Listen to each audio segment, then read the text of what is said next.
Testing, testing. 1, 2, 3. Okay, so we're here with Annette Norgard at her place of work. And I thought we'd spend a few minutes talking about your gig and your CD and what's going on with you. First of all, I caught your show at the Bitter End. Congratulations. You had a great turnout and you were well received. What's next for you with the North Node? Well, I'm going on a tiny little tour to Europe, meaning I'm doing a gig in Denmark and where I'm from, and also visiting London and Stockholm for a couple of meetings, and hopefully I'll do an open mic somewhere and just kind of put myself out there and do some more gigs. I also have a charity that I'm doing on May 4th for the Scandinavian American Theatre Company, which is where I'm playing for them at the event. So that's where I'm at, and then there is very possibly a gig at the Danish Church also in May, but the date hasn't been set yet. But that's that's the thing out there, trying to do more in New York City and also get out there and beyond. The hustle for, well, it's a fun hustle. It's okay. I'd actually kind of enjoy it. It's fun. The people in the music business is a wonderful, weird thing. It's very diverse, right? It has a lot of different. There's all sizes of venues too. So the small little cafes that have open mics and who have a little, singer-songwriter theme going on, to much larger venues. So there's a big room for everyone, so it seems. I mean, you just have to sort of get your own thing going. And since this is my first album, there's a lot of initial work, which is just making sure that people know you exist. And that's a lot of the work I'm doing right now. All right. And what exactly is a North Node? It's an astrological term. So, well, it has it has a few different things. Most of all, it's an astrological term, though. It means your karmic direction in this lifetime. We more talk about it as finding your own true north, as in sort of pursuing your own way in life and your own path and the way you're meant to go in this lifetime. It also happens to mean, as in node, N-O-D-E, is the Danish word for note. Oh, okay. So it's also, to me it means a musical journey into to this true path, or the right way for me to live, or yes, whatever that journey is, whatever the life is that I'm meant to be living, or at least feel like I finally found that I was meant to be living. Okay. So that's what it means to me. It's a long answer. Okay, and I just heard your CD and noticed that the songs in your CD are sung in Danish and English. Now, how do you decide what songs are to be written in what language? They decide that. The songs do. Oh, they do? Okay. They kind of come to me. I don't know. It's a difficult thing to explain how your creative process is. I write songs in completely different ways. Sometimes the words come first.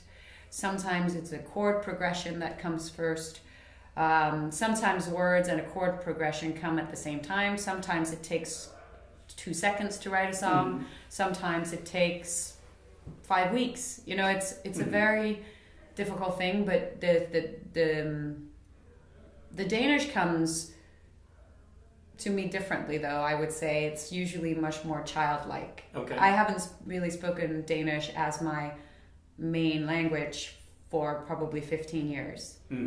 So English is definitely, I would say that's the one that where feels more mature, more about mature problems, more about that sort of thing, whereas the Danish feels like it has a childishness or like a more spontaneous and instant thing. And I really like the rhyming in the Danish language, which is really strange. But it makes the Danish, because the Danish sounds are, they're very different from English. So you get some really fun little, the rhymes are easier or weirder or quirkier. Yeah. So they decide. They decide. The songs decide. You have nothing to do with it. The songs decide. Yeah. Well, I guess I'm just the vessel. I'm the vessel, right? Okay. Yeah. Now, can you tell me a little bit about what it's like to be a singer-songwriter making it in New York?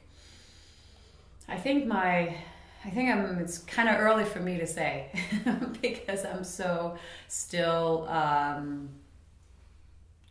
just having stepped into that. Okay. I do enjoy it. I think there's a community for it in New York, which is quite elaborate. There's lots of us, and I do think that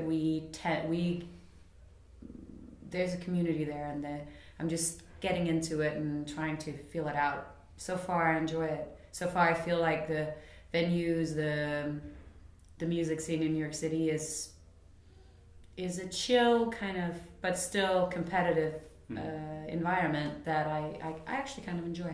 Yeah. But coming from acting, I would say it's pretty much the same thing. There's the same. Musicians are different from actors, but also the acting community, everybody is chill and nice, and also knows that we're all competing with each other. Okay. But it doesn't really matter. We're okay with that. Okay. There's no bitchiness that's right there lurking in the shadows that one might actually expect. But I never experienced it, though. I haven't so far. Watch your back. I will. Okay. Again, going back to the CD, Charlie Demos did a great job producing it. How did you meet him, and what was it like working with him? Well, Charlie is one of the very first people that I met when I moved to New York almost over 8 years ago. He was, I was at the moment writing a one-woman show called Dramatically Different. Okay. And I had just a draft. I had which was really just, scribbles from my diary, from my travels, from all kinds of little scribbles, and it had absolutely no shape and was not done or even started really in so many ways.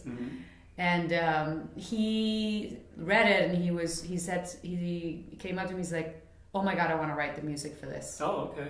Because up until then it was really just gonna be a show where I would use like a cabaret show, where I would use songs that were written by musical theater people, different musical theater songs that would sort of tell the story in between what I had written. But then, of course, that obviously changed completely when Charlie offered to write the music, and he did. And that was a fun first start of our collaboration. Lots have happened in our friendship and in our musical exploration since then. Okay. Because he's a musician himself. He is a musician, has a lot of his own music out there. And yes, he definitely, I learned so much from him in the studio, because he has been a musician for 10, 15 years. So that being in the studio with somebody who has done it for so long, he asked me all the questions that needed to be asked. You're in a studio, you're trying to get exactly what you want it to be. Okay. And he hears and sees things that you don't even know to listen for. Okay. So that was really interesting, and rewarding. Of course, there's always, you don't always agree on everything. But then that would be boring if we did. And maybe not the best product, actually, if we did, in fact, agree on everything. Now, who are your inspirations? There's a lot of them. Most of it is sort of Scandinavian inspired, I would say. I grew up listening to a lot of Danish pop rock music, and stars and people that you wouldn't even know who were, but who are big in Denmark and Scandinavia. And that all ranges from all kinds of more classical inspired, more sort of crossover artists, all the way to sort of the rock scene. And then of course, in my school times, there was a lot of jazz and there was a lot of the Beatles. I would say those two were the main sort of influences in my learning how to write music, and sort of the one that was maybe influenced me in a sort of more the chord progression kind of thing, like in how does music work. And then I grew up with a lot of church music. In Denmark, there's two different kinds of there's two main songbooks. There's what is called Højskolesangbogen, which is sort of like the American songbook, but not at all, of course, like that. And then there's the hymn book.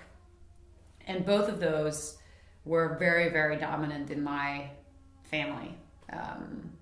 And I grew up in a family where you had to learn how to sing. I mean, it was a really, not to be a performer but because it was part of the culture to sing from these books, from the hymn book, or from the traditional songs about Denmark. That sounds so corny, but that was what we that was sort of what I grew up in.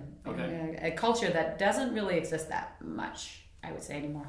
It makes me a little old. Well, I don't think I don't know, changes. Culture changes. It's meant to. Okay. Do you have any words of advice for aspiring singers, songwriters out there? Just do it. Do it. Don't think that something magical is gonna happen, and then somebody's gonna take your hand and it's all gonna be okay, and they're gonna show you how everything's gonna work. It doesn't work that way. It's like, do something and then see what happens, and then take the next step, see what happens. Take the next step, see what happens. Take the next step. It's the same when you're learning anything, really. So that's I would say that would be my piece of advice. Just do it. All right. Well, thank you, and good luck with a North Node in your upcoming tour. Thank you. All right.